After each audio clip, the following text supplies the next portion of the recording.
আসসালামু আলাইকুম এভরিওয়ান, দিলরুবাইনী ওয়ার্ল্ডে সবাইকে স্বাগতম। আজকে আপনাদেরকে তৈরি করে দেখাবো কী করে করলা ভাজি তৈরি করতে হয়। এর জন্য আমি কিছু করলা এবং আলু নিয়েছি, এগুলোকে ভালো করে কুচিয়ে নিচ্ছি।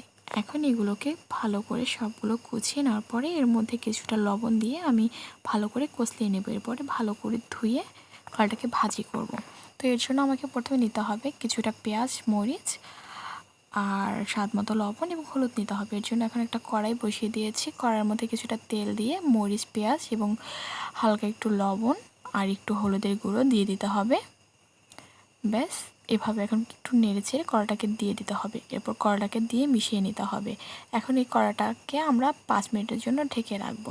এর বেশি ঢেকে রাখা যাবে না, কারণ বেশিক্ষণ ঢেকে রাখলে কড়াটা তিতা লাগবে।